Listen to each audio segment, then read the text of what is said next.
Well, welcome everybody. My name is Sharon Pillar. I am the executive director and the founder of the Pennsylvania Solar Center.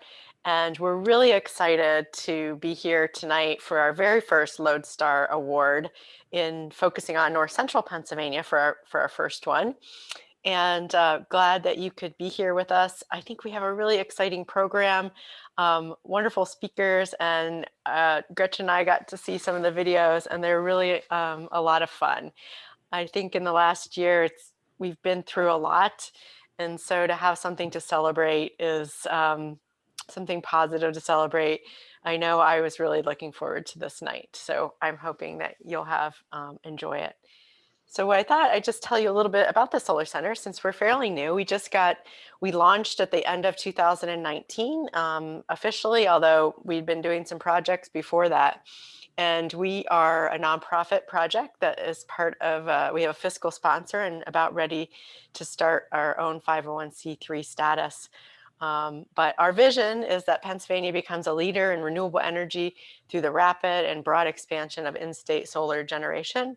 And our role is to provide some trusted, unbiased guidance to usher all Pennsylvanians into the clean energy economy so that we can create more resilient communities. Our team, in addition to me, Leo Kowalski is our program manager with our Get Solar program, providing technical assistance. And Gretchen Dugalecki is our communications consultant. And Gretchen is just been essential in this program tonight. I think a lot of you have communicated with her, and she's done the lion's share of pulling this together. So thank you so much, Gretchen, for all your work. We are very fortunate for the funders and sponsors of the Pennsylvania Solar Center, the Hillman Foundation and the Heinz Endowments, and the West Penn Power Sustainable Energy Fund was our very first funder who got us off to start. LeMay Foundation, Seven Group, Evoke, Independent Solar, and Ken Graffera and Eileen Lampman. And if you want to become a sponsor, just let us know. We'd be, of course, very happy to talk to you about that. A little bit about what we do. We have what we consider sort of a three-legged stool. So we offer technical assistance. We think it's really important that we're actually doing the work that we're trying to encourage people to do. So as I mentioned, Leo is our Get Solar manager. We help primarily nonprofits and businesses to go solar. And I'm sorry, I'm just gonna take a little pause because I forgot I have to make Gretchen a co-host. And if you're not speaking, if you could put yourself on mute, that would be really great. Thank you so much. And so our technical assistance was with nonprofits and businesses, but we're starting to get questions from municipalities and farms and all sorts of entities wanting to go solar because they see this as a great opportunity. We also offer in our resource hub a number of different resources that we're continuing to build out, including our developer directory. So you can go on there, look at your county if you need to find a developer for your home or your business or whatever it is that you're looking for. We have those listed there. And we also are working on our Pennsylvania solar installation map, which we've mapped over 500 non-residential solar installations around the state. We have a couple hundred more to add that we found. We'll continue to be building that out, so it's pretty exciting. And then the third leg is our sort of policy focus. So we really believe that policy matters, and robust policies really do make a difference across all the energy sectors, and that's true of renewable energy as well. So that's another focus of ours. And so I just want to give you a little background about solar in Pennsylvania. We have started to have a fairly robust solar industry in Pennsylvania, thanks to a policy, speaking of a policy that was passed in 2004 called the Alternative Energy Portfolio Standard. In 2004, that was a very aspirational policy. Nobody knew how robust this industry was going to be and what it could do. So that was in 2004. And the policy says that we obtain 18% of our energy from alternative resources by May of this year. So we're on target to meet all of these goals. 8% of that 18% will come from renewables, including solar, wind, low impact hydro, and other resources, and 0.5% from in-state solar. So as I said, that was pretty aspirational at the time. You can see that there's a lot of other states around us have recently increased their renewable energy goals to much more robust goal. So we're hoping that Pennsylvania does look at that as well. As far as, whoops, sorry, I'm sorry, jump ahead. Our status here in Pennsylvania, we have over 664 megawatts of solar installed, and that's enough to power about 81,000 homes. We are ranked 22nd in the nation for solar. We used to be 3 or 4 about 10 years ago. And now states like New Jersey and Massachusetts and New York are in the top 10. And so we have a lot of opportunity here in Pennsylvania. I'm sorry, I'm just trying to move some things around on my screen. We've got over 4,000 people working in the solar industry right now. We're 18th in the state for solar jobs and about 39th for solar jobs per capita. And we have about 34,000 installations in Pennsylvania. It's a lot more solar than a lot of people envision. That is mostly residential, which is really unusual for compared to other states. Most of ours, because of a grant program that existed earlier on, put up a lot of residential installations. So it's a little different in Pennsylvania. And we're starting to see the growth of some of the larger scale solar. So 4,000 jobs with just 0.5% solar. So what if we went to 10% solar? That is some of the research that we know from the Department of Environmental Protection, showing 10% solar by 2030 would be upwards of, that study says 60 to 100,000 jobs with good paying jobs. And I think a lot of people when they talk about renewable energy are talking about the environment. But honestly, we spend most of our time talking about economics benefits and the private billions of dollars of private investment that renewable energy draws and local economic development, wages. We were talking before this started about how farmers are leasing their properties now for $800 to $1,200 per acre for 25 years on a lease for solar. So there's enormous benefits here. And then also, as we get closer to 5%, 10% solar, we see the decrease of electricity prices across the board for everybody of wholesale prices as we put more renewables on the grid. So not just for people who have it on their homes, this reduces the price of electricity for everybody. So enormous opportunity that we have here. We are going to have a very diverse mix. We are the energy state. We're known as the energy state in the United States. We've had a rich history from the very first oil well to our coal mining heritage and our robust gas industry. And we're going to have that for a while, and it's contributing a lot to our economy. But we can also, in addition, diversify with renewable energy too. So it's an exciting opportunity to be a leading clean energy state as well.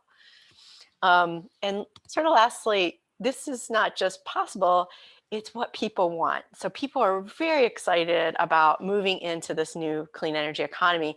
This is from a survey that was done by the Center of Rural Pennsylvania. And this is an entity that's created by the General Assembly to study rural issues. And last year, this was published showing how do we want to meet Pennsylvania's energy demands in the next 5 years. And so there's overwhelming support, both in urban and rural areas, for the growth of renewable energy. So, and I think this is why we're so excited about this at the Solar Center, is that we're just on the very beginning of starting this industry in Pennsylvania, and to become competitive like other states is just a great economic opportunity, particularly at a time where we obviously want to increase our economic opportunities. So we're lifting up the people the visionaries who've already done that in the region, who have invested in solar and are leading the way with the Lodestar Award. So Lodestar used to mean, and still does, but it was originally historically known to be a star used in navigation. So when people were traveling by ship, they would do that using the stars. And so since that, the name has changed a bit, and now we recognize that for the Solar Center, for those people that have this inspirational leadership of Pennsylvania-based organizations and businesses that are demonstrating leadership throughout the diverse field of solar energy. And I say diverse field because it really is extremely variety of jobs and that intersect with this industry. So we have a whole supply chain of manufacturing so many different components to, I think most of us think about the person on the rooftop installing the solar panels, but that's just one job. We have people selling solar. We have people designing it, and engineers and electrical contractors. We've got people in finance and accounting and legal work. And then we've got people maintaining the systems afterwards.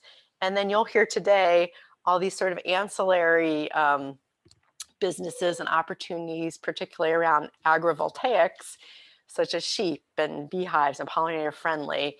Um, there, we've got solar going on reclaimed mine lands and brownfields, and there's just an enormous untapped opportunity here, and businesses and industry investing in solar energy and seeing the cost of their electricity prices drop and having them become predictable over a long period of time. So it is fun for us to lift up what people have done and what they're doing. And again, we really appreciate any support to help our nonprofit effort to spread the good news about solar energy around Pennsylvania.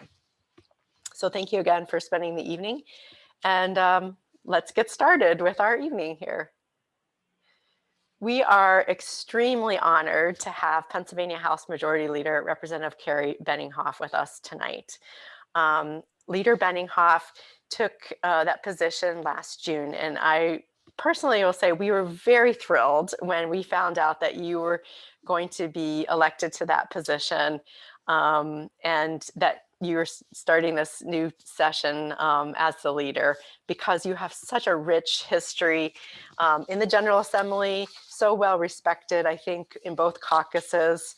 And I know that a lot of people in our industry were really thrilled that you were coming on board. So a little bit of history, and folks should have received the bios, so I won't read through the entire thing.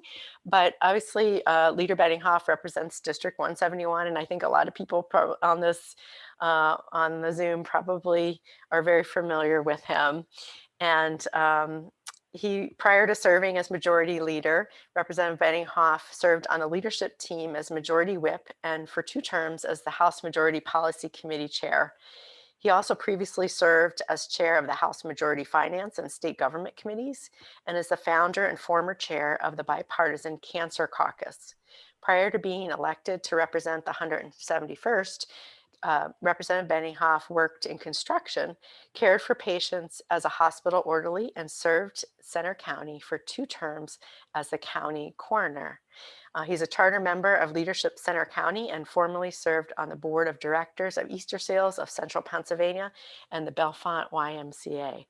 And kind of on and on. You've got such a great depth of leadership. And so awesome to have you with us, Leader Benninghoff. Thank you so much for spending the time with us.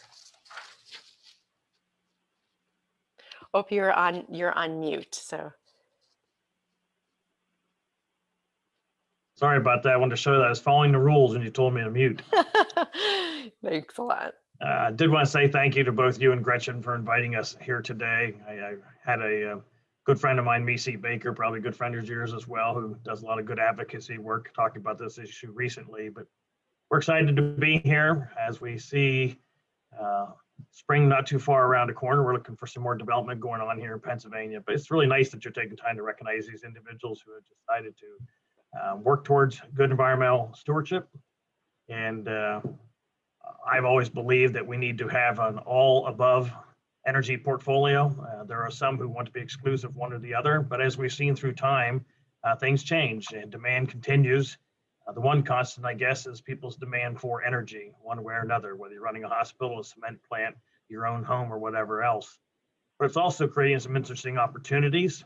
You said something earlier in your comments I think was very, very wise. I actually wrote it down. It said solar is not just a good environmental smart policy, but it's also smart economic policy.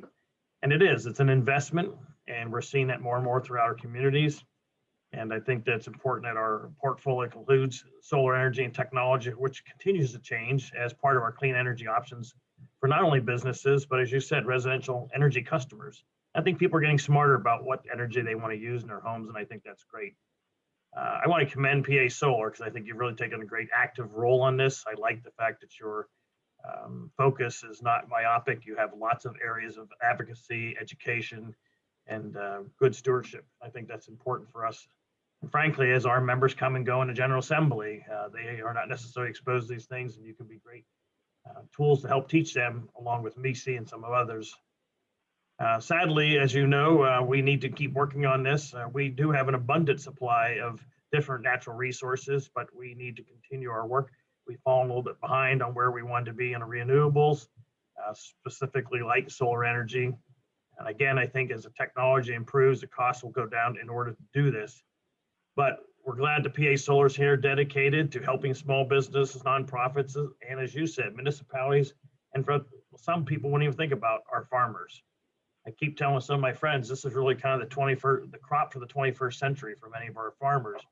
In government, we've worked hard to try to figure out ways to preserve our farms as their owners sometimes age, don't necessarily have the next generation coming on wanting to take on the heavy labor of farming, and allowing them to multitask their property or use their properties for multiple purposes is really a neat way to go. And we're seeing that kind of commingling between livestock, in some cases, and solar panels. The awards being recognized today really recognizes great leaders here in our community business, great organizations. And I frankly commend you because I think these are an incentive. A lot of hard work gets done and sometimes is not always recognized. So I think it's great that you're doing that. I think it only encourages people to do more. I'm proud of the efforts here in our own community. I visited several of the different solar arrays. I'm especially fond of the one down at Burkholder's because I can go in and get a shoe fly pie in addition to that. But what an innovative way to put up panels and not take up any more of his property that was being taken up by a parking lot. And we see that kind of creativity. We talk a lot about 2020 and being challenging time of our lives, but that challenge and struggles also makes people more innovative. And I think we're going to continue to see that. We do have several bills getting ready to move in the General Assembly, looking at some community solar projects, and we're going to continue to talk on that. There's a growing interest. That's an interesting thing as we get new members coming in, they bring different viewpoints. And I will tell you, General Assembly will be continued to work on smart energy policies. That again, as long as I'm here, will be encompassing an all and above strategy. And we look forward to working with organizations like Solar Center, formerly PA Solar Center, to discuss these important energy portfolios. And I think you gave a great presentation. I probably took more notes in your presentation than the last of my 2 classes at college, but we are here to learn as much as to praise, and we commend you for your work. And we look forward to working with you as time goes on. To all of our award winners, congratulations, keep up the good work. And I'm optimistic the sun's going to shine pretty soon and shine brightly. So thank you for being here. Congratulations to award winners, and I appreciate being part of your program. Thank you so much, Leader Benioff. We really do appreciate you being here and all of your wise words too. And we wish you luck. You have a lot on your plate with COVID and so many things. So we wish you lots of luck as you embark on this session. Well, it's important that we honor our own and our own communities for the good work they're doing, and I'm glad to be part of your ceremony. So thank you for having us. Wonderful. Thank you. We're also very excited to have with us this evening Dr. Paul Shrivastava. He is the Penn State University sustainability leader of the sustainability, but also the chief sustainability officer at Penn State University and the professor of organizations at the Smeal School of Business and he is a full member of the Club of Rome. And if you don't know what that is, Google it. It's very impressive. Um, very impressive organization. Prior to this, he served as the executive director of Future Earth, a global research platform for environmental change and transformation to sustainability. Earlier, Dr. Paul was David O'Brien Distinguished Professor of Sustainable Enterprise and the director of that center at the John Molson School of Business, Concordia University in Montreal. He also leads the UNESCO Chair on Art and Sustainable Enterprise at the ICN Business School, Nancy, France. Dr. Paul received his PhD from the University of Pittsburgh and was tenured associate professor of management at NYU Stern School of Business at New York University. He served as the Howard I. Scott Chair in Management at Bucknell University and has published 18 books and over 120 articles. And you as well, folks can keep reading that extensive bio. And we're just really excited that you're here with us tonight to say a few words about kind of the impacts. It's not just local, but what folks are doing on a local level have impacts that go way beyond our little borders of our communities. So thank you, Dr. Paul. Thank you, Sharon. And let me begin by congratulating you and all the winners of these awards for what you all are doing. It is truly inspirational to me. I think solar and renewable are going to be the future of the energy sector in the long run. We are, as a global economy, moving towards a low carbon economy, and solar and renewables are a part of the solution. So I want to congratulate you on your work. I also want to say a word about Lodestar, because Lodestar, besides being the star that guided all the mariners, was also the symbol that connected the world community. We were able to travel across the oceans and meet people from different nations and become a kind of planetary village because of the Lodestar. So this, your award is appropriately named both as a directional symbol, but also as a connecting symbol. So thank you very much for that thoughtful naming of the award. I want to celebrate what you all are doing, both as PA Solar Center and what the people who are being honored today have done. It's something that all of us need to be taking seriously and be acting on. So I'll make a couple of points about the importance of this work, the importance of renewable energy. We are living in a world at a time when we know that putting out excessive carbon into the atmosphere causes global temperature rise. And one of the projects that I was part of in my prior employment was called the Global Carbon Project.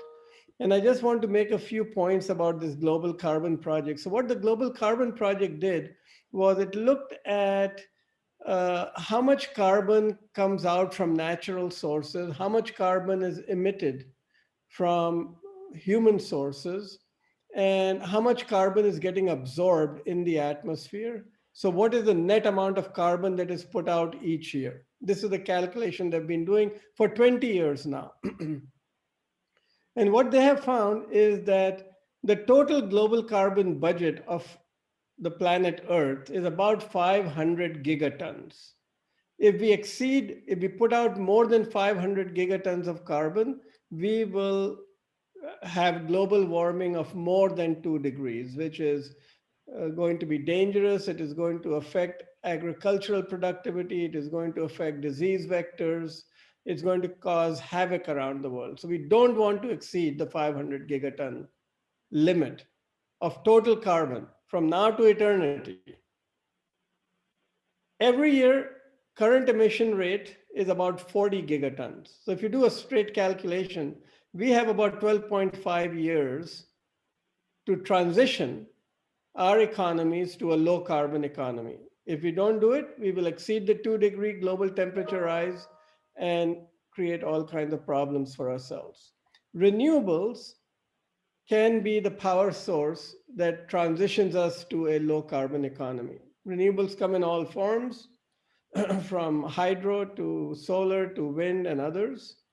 And collectively, they have been rising all across the United States and in fact, all across the world. In the process, they're creating thousands of jobs. Right here in the US, in 2019, we had 611,000 jobs. And if you count indirect jobs, we have over 855,000 jobs. So it's not only good for decarbonizing the economy, it's good for jobs. As Leader Benninghoff pointed out in his talk, there is a deep integration between economic and ecological performance, and renewable energies are the ones that will take us into a low carbon future. Community solar, as a part of that renewables sector, is very critical. We can keep on putting out a lot of big plants, and Penn State itself invested in a 70 megawatt solar power plant in Franklin County. We just operationalized it a month or so ago. And we need more of those. But I think community solar is truly the democratic solution that allows everyone to participate in the solar boom. In communities get cheaper and cleaner energy for their homes. And if some communities, if you can't install roof panels on your own house, you can subscribe to a solar farm in the area which generates solar energy and reduces your electric bill while producing clean energy for your entire community. 19 states have some sort of enabling legislation. We need a federal legislation in this regard so that the whole country can move towards a solar future. And there is huge potential across the United States. The estimates are some 84 gigawatts of community solar by 2030, powering over 14 million homes. So what you all are doing in Pennsylvania is you're at the start of a big movement that is inevitable. It is almost mandatory that we do this. So I'm really thankful for all the work that you all are doing. I just want to add one final point, and this is sort of something that Leader Benninghoff also pointed out. And we did a study here at Penn State on community solar potential impacts in Pennsylvania. It will generate an economic impact of nearly $2 billion, about $1.8 billion, and about 793 million in labor income, supporting over 11,000 jobs. We analyzed 235 planned community solar projects across 48 counties, and we want to support community solar legislation that is strong so that it can help build out community solar. Once operating, these facilities can generate 83 million in economic output annually, 520 ongoing full-time jobs, and 574,000 in real property taxes. So it's a win-win-win solution for the businesses, for communities, and for government.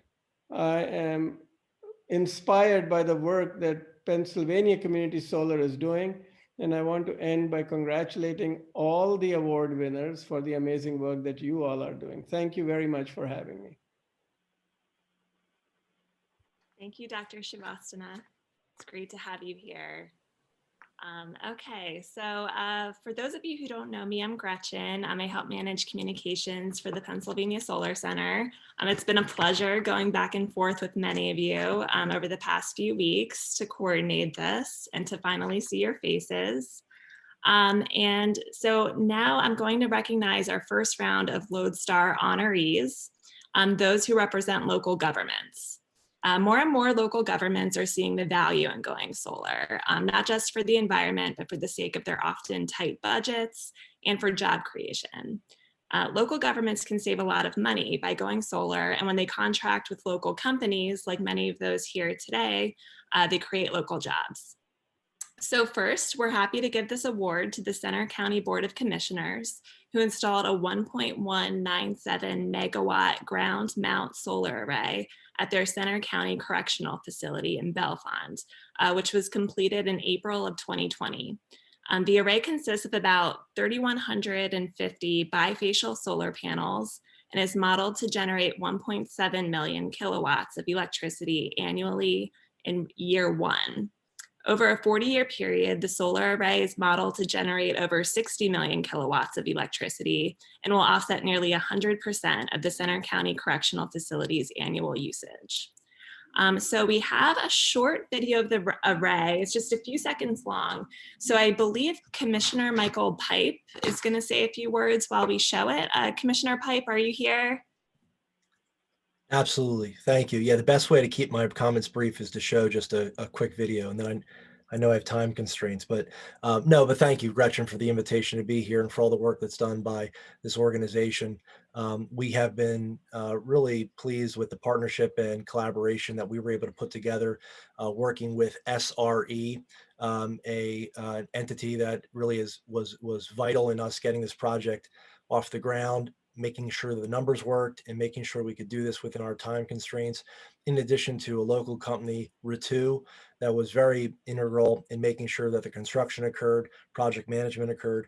And we're really blessed with having this project come off in the amount of time it did, and with the minimal impacts it did. And it really was a nice project. But in terms of where it's situated, you'll be able to see our county correctional facility in the upper left-hand corner of the screen there. And this has an added safety feature where if there was ever an outage or power outage at our correctional facility, we would be able to flip the switch and get energy from the solar panels to make sure that our correctional staff was safe, making sure that the facility could still operate. So there's many different benefits to this. We've already talked about the green benefits, the reduction of carbon emissions, and making sure that we're encouraging our fellow community members to invest in solar. But I think the best thing about this is going to be something that future generations of Center County residents are going to be able to see their county government investing in. And so we know we're going to save money over the long term and can put that to uses such as human services and many other things that we need to do for county government. So we're really honored. I'm honored to be here today to accept it on behalf of the Board of Commissioners and the whole team that made this possible. So thank you so much for the opportunity to be with you all today. Thank you. Thank you so much, and congratulations. Okay, so now we have the Millheim Borough Council. So I'm just going to share my screen again. Let's see here. Sorry. Okay, here we go.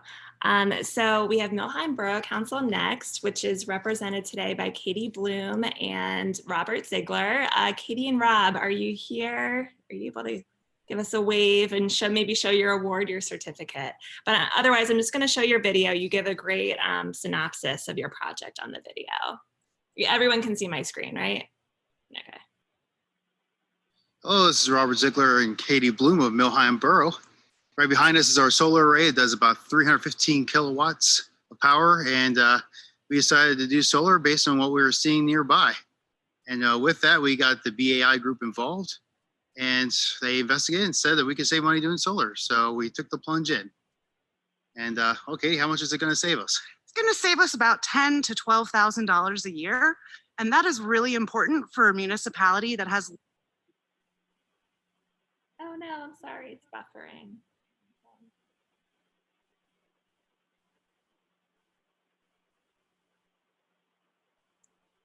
I'm so sorry, this never happens. That's okay. We'll just wait a second and we'll probably catch up.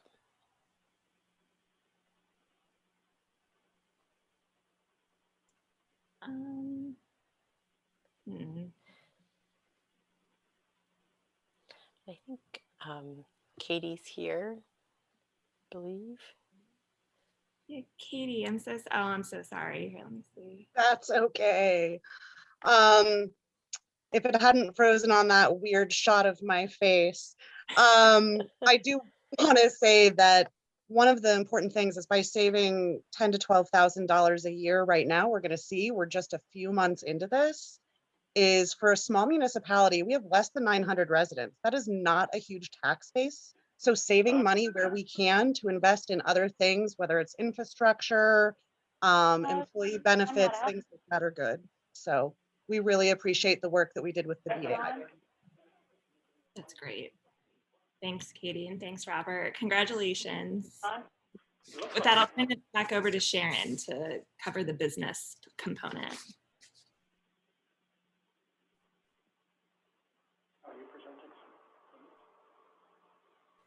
Wonderful, and congratulations to you, and thank you for making that commitment. And I know these projects are not necessarily easy to move forward, so congrats. Our next category are our business leaders. We are seeing more and more business and commercial entities taking the plunge into solar because they see, just as we um, that they are saving money. So our very first is Burkholder's Market, and they have a very cool video. And as Leader Benninghoff mentioned, their carport. So I'll let Gretchen take it from here. Okay, sharing the screen again. They have my photos. All right, can everyone see? Yeah.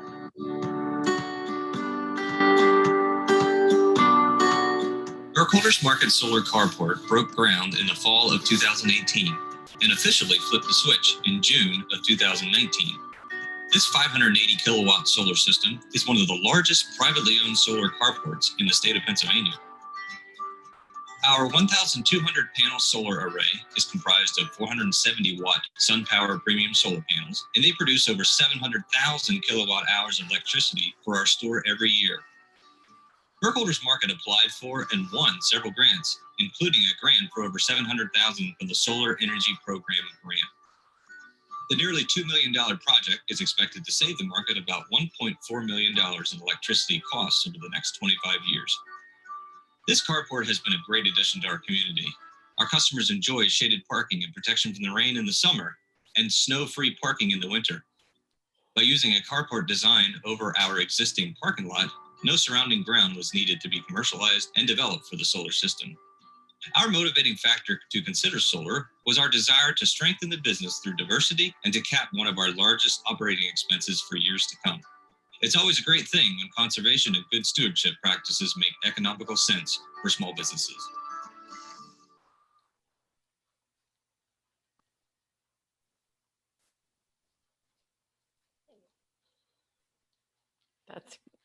That's wonderful. Thank you so much, Burkholders, for showing us that, showing what's possible.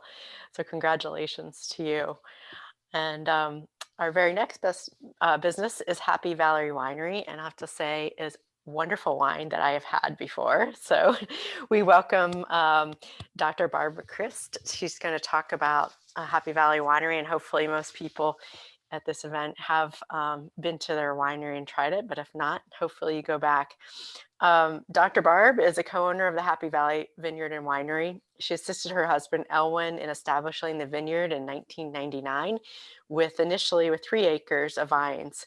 And that has now tripled in size to almost 10 acres and consists of white and red cultivars adapted in central Pennsylvania. The winery was built in 2010 and the first vintage followed that fall. Barb and Elwin grow about 85 to 90% of the grapes used to make the wine, growing over 10 different cultivars that allow production of varying styles of wine. Barb helps with whatever needs to be done, with her primary responsibility being managing the tasting room. Barb is retired faculty administrator from Penn State University College of Ag Sciences, and she was the Senior Associate Dean of the College of Agriculture, Chief Operations, including all of the farms. From 2012 through 2014, she served as interim dean of the college and began her career at Penn State in 1984 as a faculty member in the Department of Plant Pathology, rising through the ranks and eventually being the head of the department. We're so happy to have you helping us again for the second time this week. Dr. Barb was helping us with another event yesterday to help businesses with our Get Solar program. So welcome once again, and thank you so much for joining us. Well, thank you. And we at Happy Valley are thanking you for this award. I've got my husband is with me today. And we have also my grandson here as well, who's part of the business, Doug. And you want me to give my presentation now? Well, that would be great. If you're going to share a little bit, you have an interesting background about how you've gone solar twice at least, Yeah. and why you've done that, and Sure. how your customers feel about that. Well, our motivation was several-fold. It was economics, it was sustainability, renewable energy. And so you already mentioned we started our vineyard in '99. And I think it was shortly thereafter, Elwyn actually wanted to experiment with solar power. We were thinking of either solar or wind power. And what we did back then was he bought some second, what were classified as second solar panels. All they had were cosmetic defects. They were quite functional. And we put up a small array on our own, and he did all the studying to figure out how to wire it, to put into the batteries, and also to get an inverter. So our motivation at that point is we have a lot of tools that if it worked. well, we wanted to see if it would work, solar power, because we've had many people say that in Center County, there's no way you're going to be very efficient at capturing solar power. So we wanted to see if it would work, and our motivation was we had a number of tools for the vineyard that are battery powered and can be charged up. And shortly thereafter, once we had that small array functioning, we also got an electric golf cart to use in the vineyard. So it was being charged as well. But in 2012, you can see the building with the solar array on it. That's our winery that we put up in 2010. And I think it was 2012, as we were building a side of it, the tasting room, we put up the solar array on the winery that summer. And Invinity is the company that helped us. They worked us through the process because there was a grant program, both with the state and the federal government at that point. We've been very pleased with it. It's about a 10.1 kilowatt system, and it's generating 80 to 90% of our energy needs for both of those buildings. So that was our first step. And in 2015, there was a conference here in the State College area on solar power, solar energy, and that group actually took a tour at our vineyard, and we treated them quite nicely with some samples of wine. But we were featured that day on a tour, and kind of gave us more enthusiasm to stay in there with solar power. So I'm not sure what year it was that we put an additional array up by our house, on the same property, but up by our house that is feeding into the house and about 5 sheds. And so these systems that we have now are obviously net metered and going into the grid. But this summer, it was very nice to have month after month of electric bills for the house that were actually zero. So it was very nice. Our customers, in terms of our customers, some of the customers that are very impressed that we are not just solar power, but all the practices that we do are sustainability. So it does have an impact, and it does mean quite a bit for some of our customers. Yeah, the electric car charge. And so what is interesting is at some point we developed a relationship with BMW. They wanted to hold a sustainability conference and feature their electric cars. So in the meantime, we now have an electric car, and we also have a charge station here at the winery for electric cars. So the relationship with BMW has actually sustained. We had that conference here on a Sunday afternoon, well attended, and I think everybody enjoyed it. From then on, every year, there's been something that we have done with our local BMW in terms of programs they're putting on dealing with sustainability. So it's been a very wonderful relationship that we've had. So yes, it's been good for us and good for our customers. And with that, I think that pretty much, and I think the kilowatts up at our house, that's also about 10.1. Mm-hmm. So two different arrays of about 10.1. And the one up at the house, I will say that Sun Directed put in. So there, I see both of them are getting awards later. So again, thank you for featuring us for this award. Well, We thank appreciate you it. for accepting it, and thank you for all of your pioneering work to go solar in the earlier years too. And enjoy, we'll enjoy your wine, and maybe someday we'll have a ceremony, a solar ceremony up there at your vineyard in person. The next business that we wanted to recognize was the KOA campground. And I don't know that we have Casey Dillon with us.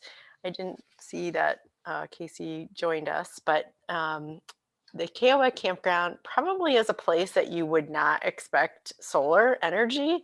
You think that you're going camping and what do you, I know, maybe don't need that electricity, but they have actually a very large system, 200 kilowatt system that Sun Directed installed in 2019 that provides almost all their electrical needs at that campground.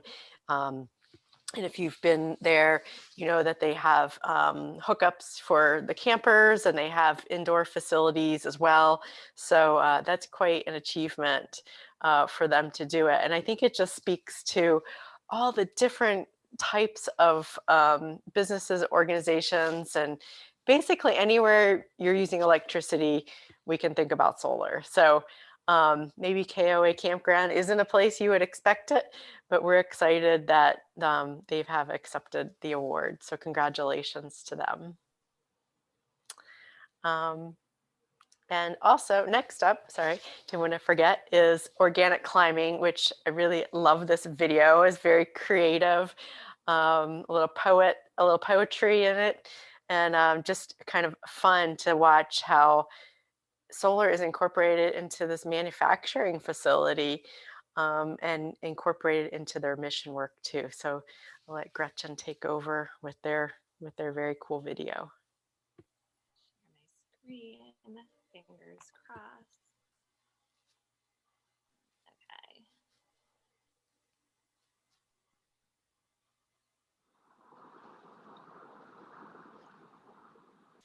Okay. As a child, I grew up in the woods, riding bikes and climbing on rocks with no name. I revisit those rocks, and the woods just aren't the same. The sun has always directed my emotion, the one constant, the rise and set. My grandma used to say, good, better, best, never let it rest. In our 15th year of making, there was no faking. We were no longer proud of every one of our actions. We ship on planes to far off places.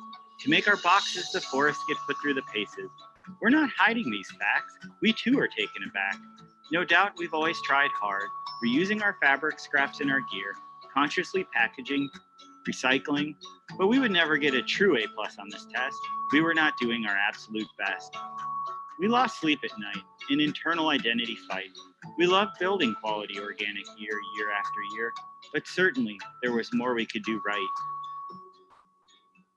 Today, we cut and sew from this mountain. 5,000 square feet of solar panels line our roof. Fueled by the sun, they said it could not be done. A new, modern, energy-efficient workshop. For this, we are proud. Our sales reports read in kilowatts. The anxiety of the dollar is dulled. The hope of the sun renewed. Modern technology allows us to check in on our system from anywhere we roam. We answer to ourselves, no shareholders to please, a family business built on hugs and handshakes.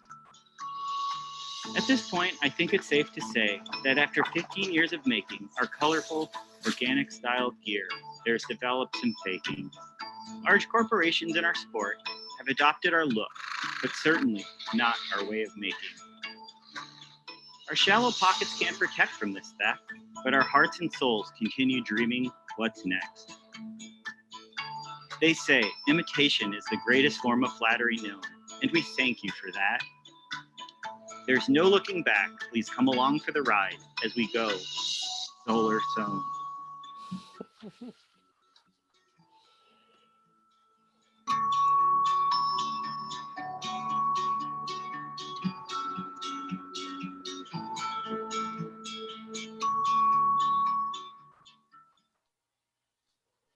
Love that. So great.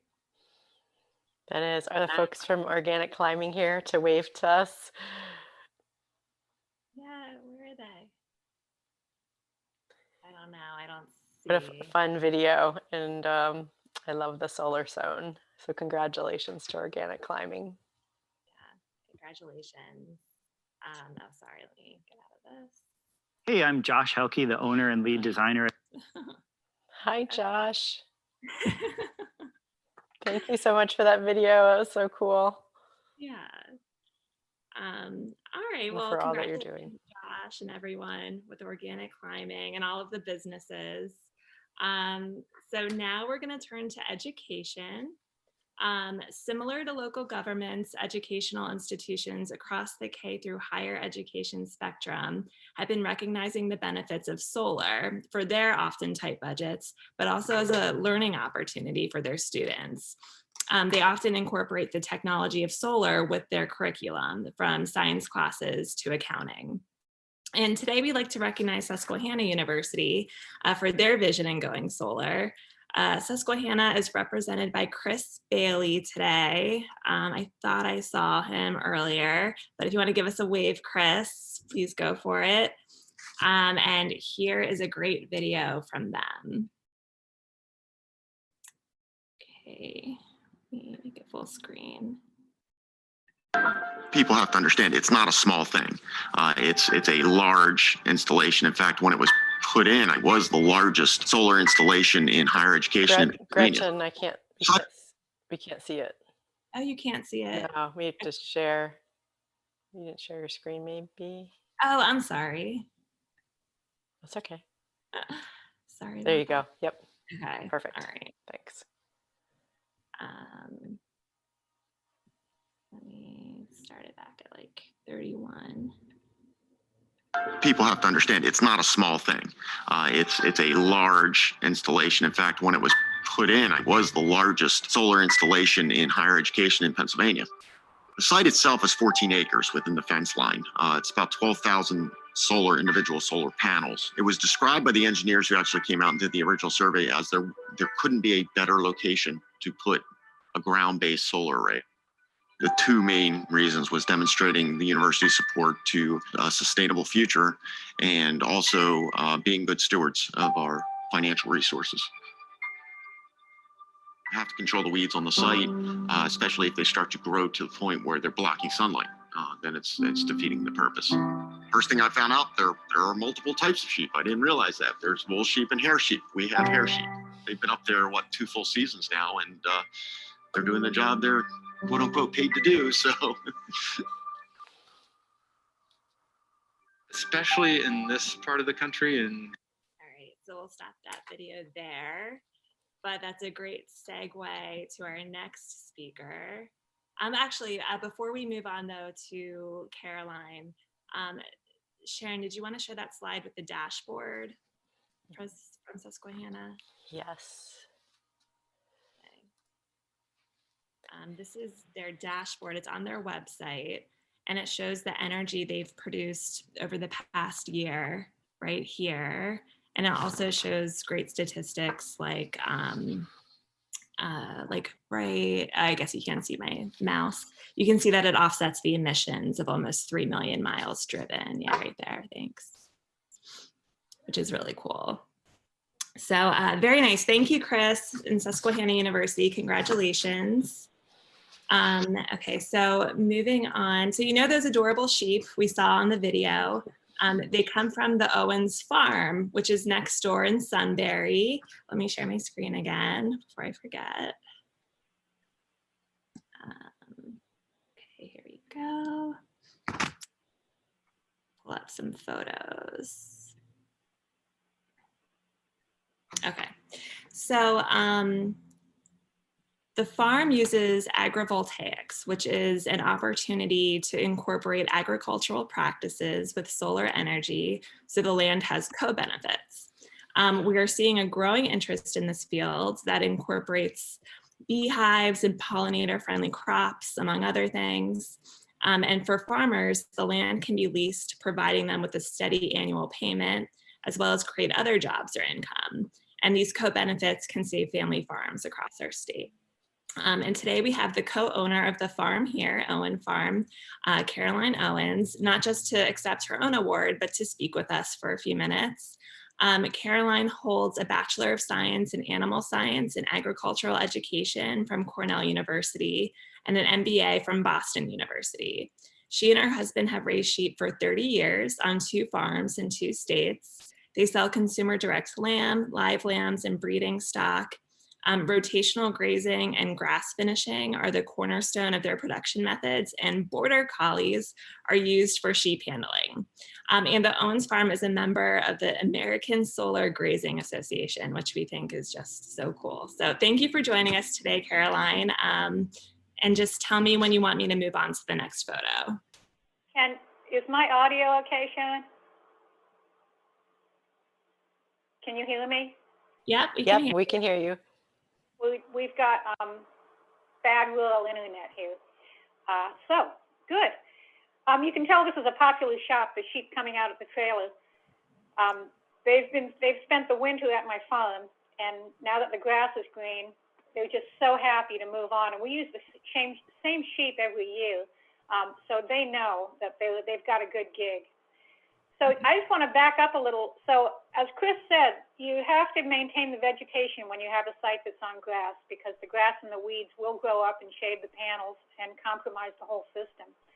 So one way of doing that is mowing and using herbicides. But there's a couple of issues about that, practical issues and philosophical issues. From a practical standpoint, a solar site is difficult to mow. You've got all those I-beams, panels made of glass. So you need specialized equipment and a very careful operator. Herbicides can be used, but here you are, you've put up a renewable energy plant and you're using fossil fuels to maintain it and spraying herbicides. So that's where there is a philosophical disconnect. But enter the humble sheep. Eating grass is what they do. So this picture shows them coming back after the winter. We keep them on the solar site from April through November. And we can go to the next slide, Sharon. And this is the sheep in May when we have really good vegetation. This is what they do. Their full-time job is eating. They eat not just grass, but weeds are highly nutritious for sheep. And they literally spend their whole day eating. They don't climb. That's why goats, you won't find goats a very popular choice on solar sites. They don't itch and scratch and nibble like horses and cows. They're really made for this. Next slide. And they'll get in there with their little mouths and get those difficult places. Can you imagine using a string trimmer on these I-beams? You're bending down at a 90-degree angle and trying to get the weeds. But to the sheep, it's just all in a day's work.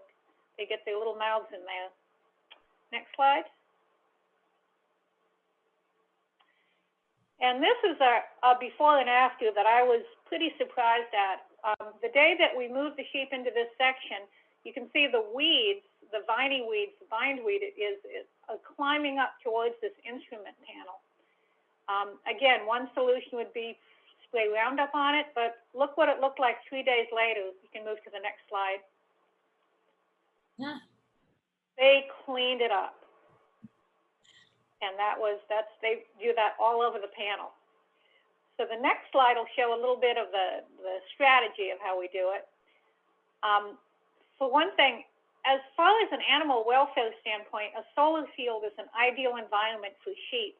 They are small enough to just go under that leading edge, and the panels provide shelter and shade. And they keep the vegetation down under the panels, not just from eating, but they'll also camp out and lounge under there. So they're basically squishing and eating the vegetation. It's very effective.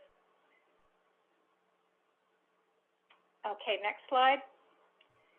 So what we do, we don't just release them on the whole field, because if we did that, they would just pick and choose their favorite plants. Just like people, they have favorite plants, favorite stages of growth. And if we didn't control them at all, they would just keep eating what they liked, and what they didn't like would grow tall. We use what's a method called rotational grazing, where we've got what those white battens are, is we've subdivided the solar field into quadrants with portable electric fence, and we move the sheep from place to place. They'll leave one place, and the the place they just grazed will recover. So it keeps the grass healthy. And then after about 30 days rest, it's ready to be grazed again. So you can see the before and after. They had just come off the left and moved on to the right. And believe me, they know the routine. When you open up that gate to the new grazing, I really don't need a border collie at those times. Okay, next slide. And as the shepherd, I come regularly to check the sheep to make sure they've got salt and minerals, which they need, and make sure the water's working, and just a general health check. Okay, next slide. This is my contact information if anybody has any questions about grazing sheep. One final comment on the sheep themselves is that if you mow a site, all you've done is keep the grass down. One job, it's done. But with sheep, you have some additional benefits. You've improved the soil health. You've supported pollinator habitat, because during that month when they're grazing, there's all kinds of things flowering in the other sections of the grazing. And you've also built community support. People love sheep. There is something about a grazing flock of sheep that just softens that whole industrial image that often communities will just with a gut feeling react against, that they don't want this industrial complex in their midst. But it's amazing the difference when you add sheep into the mix. Suddenly, like, you can feel people's breaths go out. Oh, that's nice. We love our sheep. Sure. And the next slide is about the American Solar Grazing Association. There's an association for everything, isn't there? Well, there's an association for solar grazing. The idea here was this is a rapidly evolving industry, and it connects solar developers with sheep owners and anybody else that is part of this very complex mix. Some of the very tangible benefits, we have a mapping tool which connects grazers and developers and grazing sites, so people can look on and see who's grazing sheep and who's looking for more sites. Because not everybody with 5 sheep in their backyard is even interested in something of this scale. But those who are interested will take on multiple sites and really become experts in it. There's member networks and forums where people ask technical questions about their own. It helps us understand where the developer is coming from and what concerns them, and they can understand what concerns from the sheep side of things. And there are certain industry tools that, instead of everybody reinventing the wheel, we have things like sample contracts, seed mix guidance. These are all the same questions that keep coming up, and just best practices from everything from fencing to water. So it's just an excellent forum for anybody that is remotely interested in this field. And they of course have a website, and that's on this slide. So thank you, Sharon, for the opportunity to talk about this old yet new thing. Thank you, Caroline. It's just a fabulous story. Love to hear you tell it.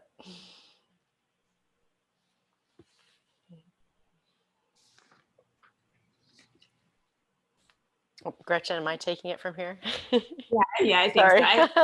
I think there's some slides, but I do need to show the videos, so just let me know when you want. That's right. Just a second. We'll go. And I think, Caroline, you have a farm stay program there that people can come at your bed and breakfast or Airbnb that you have going on, right? We do, and it'll be kicking off next month because everybody knows that lambs come next month. So popular time to stay over. Well, thank you for sharing, and thank you for accepting our award. And our very last category is our solar workplace and developer leaders. And obviously we can't have solar unless we have people who are knowledgeable about selling it and installing it. And we have 3 very knowledgeable companies right in the North Central area: BAI Renewables, Infinity, and Sun Directed. And they've been around for a while, each of these organizations, And these are the people that know the ins and outs of the technology, of the financing, and every detail to make this possible for you. So the very first business or solar workplace developer award is going to BAI Renewables, and Sel Edor is here to talk a little bit about that. Hi, Sel. Hello. Oh, this is fun. I'm especially happy to go right after the sheep. So if you know me, you know I'm into sheep. So there's a visit in my future to the Owens farm. But we're really thankful and honored to be counted among the first cohort of recipients of the Lodestar Award. See a lot of faces that I recognize in the industry, a lot of projects that we follow. It's just a joy. This is really cool. So thank you, Sharon, Gretchen, Leo, the whole team at PA Solar Center for doing this. I have to thank the person who is my solar champion, at least at my current stage in life, Jim Eckhart. He's on the call. He's our president. And without his support and the BAI team support, I wouldn't be able to do what I do every day and enjoy. So thanks to the BAI team. Several of our team members are actually online. Thanks to you all for being on. And thanks to the other recipients. Sun Directed, I know very well. Michael Shadow and Heather Shadow gave me my start in solar, and I'm always appreciative of that. And we look forward to partnering with Infinity, Sun Directed, and I see some other people. I could keep going on and on. I'm just super psyched. But a little bit more about projects we're working on. We're maybe to many of you, the new entrants in the region. So I thought it would be wise to share a few words about BAI Group, and then maybe a little bit about what we do with solar. So BAI has been in business for 30 plus years in this community. Traditionally, a multidisciplinary team here. We do a lot of civil and environmental consulting work, and naturally solar lends itself to that. We've done some wind energy. We're doing a whole lot of solar. We talked about the solar farms. We love the partnership opportunities with farmers, businesses, all organizations of all kinds. We especially enjoyed working with Milheim Borough and their project. And one of the things we want to bring to the industry is there are a lot of opportunities, right, to utilize properties. In this case, the Milheim property actually is in a floodplain. And so when you take a look at that property, you're scared off, right? You don't want to touch it. You don't want to do much with it. But with our engineering background, we look at something like that and we like to come up with creative solutions. So we're working on some brownfield projects and things like that. So what else to say about BAI? Well, talk to us if you want to if you want to learn more about that. And last comment I wanted to make.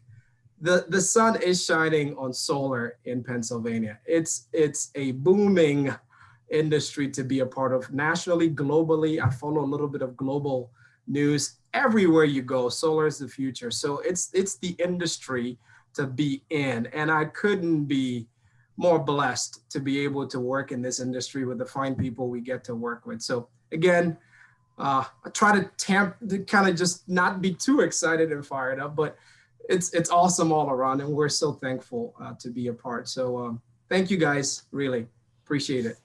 Thank you, Sal. And I think you make such a good point. I've been involved in the industry for over 12 years, and it's kind of a family. A lot of developers are obviously in competition with each other, but they also know each other.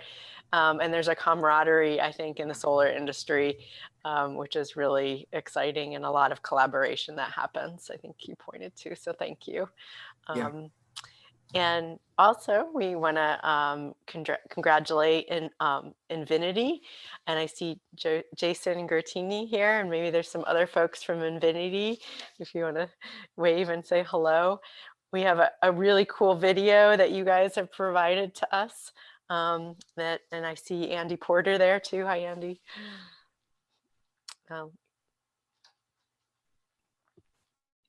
I'm sorry, did I steal the screen too early? Should I go ahead and show No, you're good. Okay.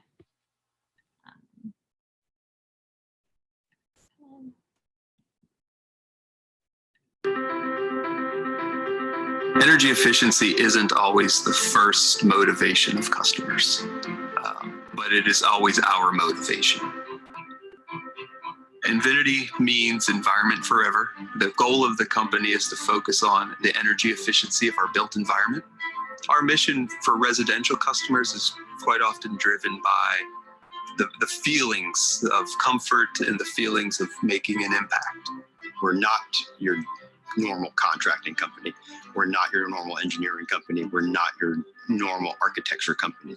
In the early days of Infinity, there was virtually no competition. Our goal was to go out there and build green homes, and nobody was doing that. We built the first Energy Star certified home in Center County. We're here to make your homes better, more energy efficient, more comfortable, more sustainable places to live. I want people to know that Infinity can do everything related to a home renovation or building a new home. Our most common projects in energy audit, those can be residential energy audits or commercial energy audits. You know, we're in upwards of 100 to 120 homes each year with our home energy auditor, and he's really setting the foundation for all the projects moving forward out of that home, and then allowing the homeowner the chance to make a decision as to what projects that they want to move forward with after that point. The West Penn Power Sustainable Energy Fund provided the initial loan for our company when we were just 2 people. And today we continue to work with the fund, and we're 30 people and continuing to grow year after year. They provided some of the initial funding for a client that wanted to do an ASHRAE level 3 energy audit. They didn't have the funding, so the fund provided them the money, and now they have gotten bitten by the energy efficiency bug, and we've been working with that client for 4 years. That was our entrance into the healthcare energy efficiency world. Infinity's commercial team has the greatest impact in terms of mitigating global climate change. The facilities they work in, hospitals, schools, these are big energy consuming facilities. And so one flip of the switch, a couple of types at a keyboard, they can reduce 100,000 plus pounds of carbon dioxide. Green really boils down to energy efficiency, whether that be not using water or using local resources. It really all boils down to energy. Solar is probably the most visible sign that somebody's doing something for energy efficiency, because everybody sees it on their roof. You don't necessarily see insulation in the attic, but you always see the solar on the roof or solar on the ground. I think overall attitudes are changing in the positive direction when it comes to energy efficiency and renewable energy. Homeowners and businesses alike feel like they need to do something. And that is good for our business and is good for the environment as a whole.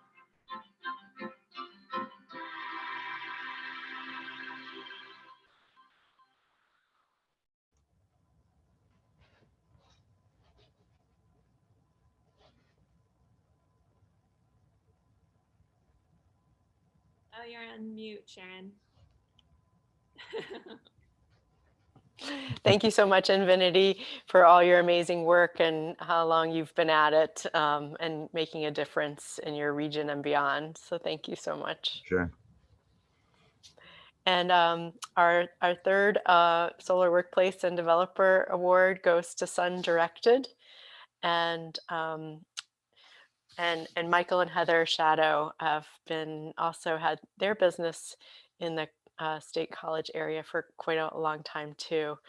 And if you're available to say hello or wave to us, I actually don't see them on. Or if anybody else from Sun Directed is here. But we have a little video from Sun Directed, and this is actually from the perspective of their customer who they've been working at. So I thought, I think that's a really interesting perspective that they're putting out there for their business, how the customer perceives their work. When we bought this State College home in 2012, it had been fairly abused, with paint on the walls, cat urine in the corner, and no closet doors. I had 2 plans: replace the garage with a first floor apartment and make the house as energy efficient as possible. We started with the basics, cleaning up, stripping, and repainting. But the first step to a zero emissions home is stopping the heat loss. We insulated the attic, fixed the storm windows, and sprayed Icynene insulation around the sill plate at the top of the foundation wall. An old house leaks a lot of air, and Icynene both keeps heat and heated air inside. We also plugged the unused fireplace. In 2015, we were ready for the next step, putting on solar panels. Working with local solar installer, Sun Directed, we designed an 8.32 kilowatt system that covered most of the available roof space. Over the last 5 years, this system has produced about 9 megawatt hours of electricity per year, covering about 2/3 of the consumption of the 2 units in this house. 9 megawatt hours is less than the average household consumption in the US. So I knew it would not cover all of the 2 units' use. I also wanted to get off natural gas, and I considered geothermal, but the upfront costs were just too great. So in 2019, I installed this high-efficiency air-to-air heat pump. But that also rose the electricity consumption for this household.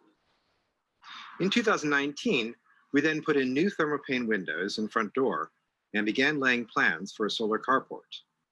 This freestanding carport was designed by engineer Joe Lichty with steel manufactured by EAB Ironworks in Bellefonte. It was not cheap, but I figure I saved about 20 grand by not installing the geothermal unit.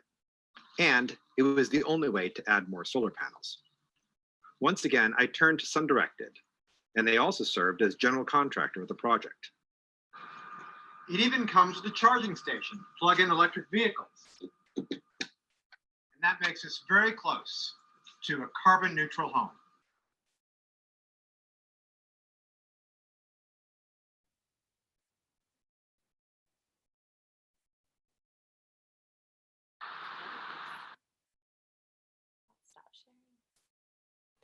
Well, thank you. And that was great to hear from John and Sun Directed.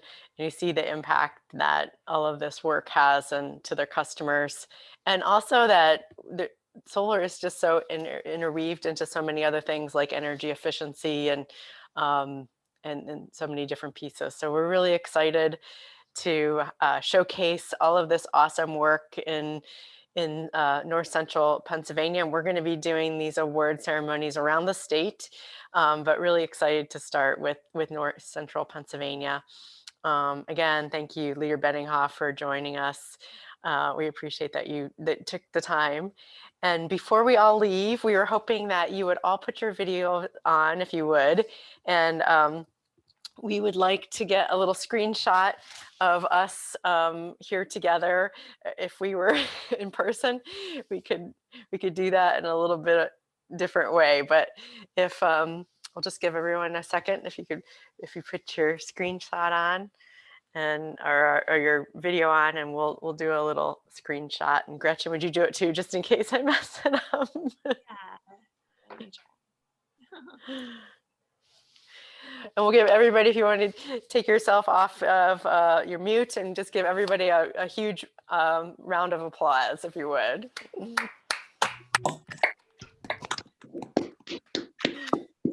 We hope you have a great rest of your year, and congratulations again, and hope you have a sunny year. Thank you. Very informative. Thanks for having us. Take care. Bye-bye.